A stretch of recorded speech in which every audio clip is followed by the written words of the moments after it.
Hello everyone, আমি রুদ্রাক্ষী। আজকে বরের ছুটি, সেই জন্য আজকে চিকেন এনেছে ও। তো ভাবলাম একটু লেমন চিকেন রান্না করি। তার জন্য এখানে দেখো অল্প একটু পেঁয়াজ কুচিয়ে নিয়েছি, আদা রসুন আর কাঁচা লঙ্কা ভালো করে মিক্সিতে বেটে নিয়েছি, আর কিছুটা পেঁয়াজ এমনি রেখেছি, আজকে ম্যারিনেট করেই রান্নাটা করব। আর এখানে আলুগুলোকেও না ছোট ছোট করে কেটেছি, আজকে বড় বড় আলু দিইনি, তাড়াতাড়ি সিদ্ধ হয়ে যাবে জন্য ছোট ছোট দিয়েছি। দিয়ে এবার আলুগুলোকে আর পেঁয়াজগুলোকে একসাথে এখন রেখে দিয়েছি। এবার মাংসটা ভালো করে ধুয়ে নিয়ে মাংসটার মধ্যে পেঁয়াজ কুচিগুলো দিয়েছি, তারপরে লঙ্কা বাটা, আদা রসুন বাটা, পেঁয়াজ বাটা, জিরের গুঁড়ো, ধনের গুঁড়ো, নুন, হলুদ সব আমি একসাথে করে দিয়েছি। আর আমি কিন্তু তেজপাতা দিয়েছি, 3টের মতো তেজপাতা দিয়েছি। আর এটার মধ্যে কিন্তু আমি কোনো লঙ্কার গুঁড়ো অ্যাড করিনি, কারণ লেমন চিকেনটা একটু সবুজ সবুজ রঙই হয়। তো এটাকে ভালো করে আমি মেখে নিয়েছি, অনেকক্ষণ ধরে চটকে চটকে একদম এমনভাবে মাখতে হবে যাতে পেঁয়াজগুলো ভালোভাবে গলে যায়। তারপর বেশ খানিকটা সর্ষের তেল দিতে হবে, একদম এটা কিন্তু সর্ষের তেলেই করতে হবে। সর্ষের তেল দিয়ে তারপরে আবারও মাংসটার সঙ্গে ভালো মতন করে মাখিয়ে প্রায় 2 ঘন্টার মতন রেখে দিলে খুব ভালো হয়। আর মাখিয়ে তারপরে আমি এর মধ্যে 2টো লেবুর রস একদম চিপেড়ে ভালো মতন করে দিয়ে দিয়েছি। আর লেবুর রস দিয়ে কিন্তু এটা মাখা যাবে না। আর উপর থেকে গোটা গরম মশলা ছড়িয়ে দিয়েছি। দিয়ে এবার এটা খানিকক্ষণ আমি এবার এটাকে রেস্টে ঢাকা দিয়ে রেখে দিয়েছি। আর ওদিকে একটা ননস্টিকের কড়াইতে অনেকটা সর্ষের তেল লাগবে এটা, তো সর্ষের তেলটা দিয়ে সর্ষের তেলটা যেই গরম হয়ে গেছে তখন আমি আলু দিয়ে দিয়েছি, আর আলুর মধ্যে নুন দিয়ে আলুটাকে ভেজে নিচ্ছি। আর আমি কিন্তু আলুতে হলুদ দিই না, আর তোমরা চাইলে দিতে পারো, আমি দিই না, আমার ভালো লাগে না বলে। তো আলুটা আমি ভেজে নিয়েছি, একটু লাল লাল করে ভেজে নেওয়ার পর এবার আলুটা তুলে নিয়ে এবার ম্যারিনেট করা চিকেনটা আমি এর মধ্যে তেলটার মধ্যে দিয়ে দিয়েছি। এবার শুধু একটাই কাজ, মাংসটাকে কষানো, যতক্ষণ না ভালো মতন করে কষছে।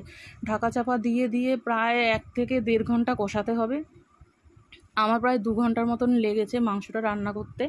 তো ভালো মতন করে কষাচ্ছি, তারপরে ঢাকনাটা তুলে দেখলাম প্রচুর জল ছেড়েছে, যেহেতু লেবুর রস ছিল আর পেঁয়াজেরও রস থাকে, আর এমনিও অনেক সময় মুরগির মাংস থেকে জল বেরোয়।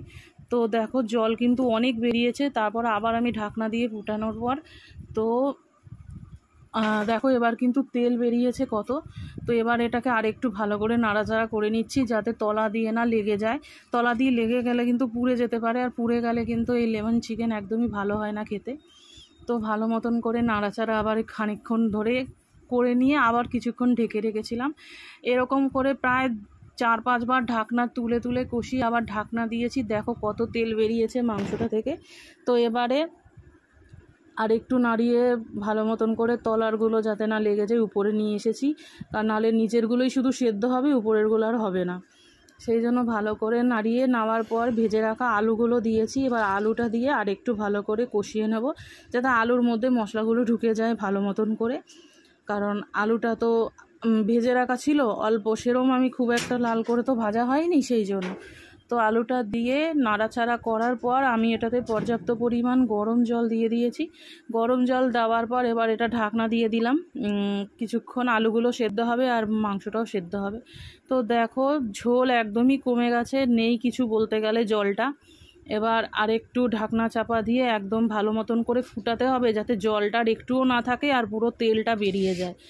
এতটা ভালো করেই কষাতে হবে যাতে ভালো মতন করে তেল বেরোয়। এবং শেষে আমি আরও 2টো লেবুর রস ভালো মতন করে চিপে দিয়ে দিলাম। আর এটা কিন্তু একটু টক টক খেতে হবে, লেবুর ফ্লেভারটা আসবে তবেই ভালো লাগবে। তারপর আবার আমি একটু নাড়াচাড়া করে দিলাম, নাড়াচাড়া করে দিয়ে আবার ঢেকে দিলাম। লেবুর রস দিয়ে বেশি নাড়াচাড়া করলে না তিতো হয়ে যেতে পারে। তারপরে আমি গরম মশলার গুঁড়ো দিয়েছি, দিয়ে আর একটু মিশিয়ে দিলাম গরম মশলার গুঁড়োটা, তাই সমস্ত মাংসটার মধ্যে মিশে যায়, কোথাও যাতে খামতি না থাকে।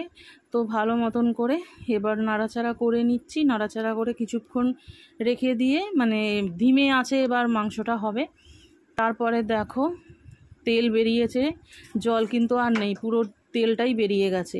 তো আমার লেমন চিকেন রান্না হয়ে গেছে। তোমাদের যদি ভালো লাগে এরকমভাবে বাড়িতে রান্না করে কাছের মানুষ, হাজবেন্ড, বাচ্চা কাচ্চা, বাবা মা সবাইকে করে খাওয়াতে পারো, সবাই খেয়ে নিশ্চয়ই ভালোই বলবে। আর যদি তোমাদের রান্নাটা ভালো লেগে থাকে তাহলে আমার এই ভিডিওটি শেয়ার করে দিও। আর ধন্যবাদ, সবাই ভালো থেকো।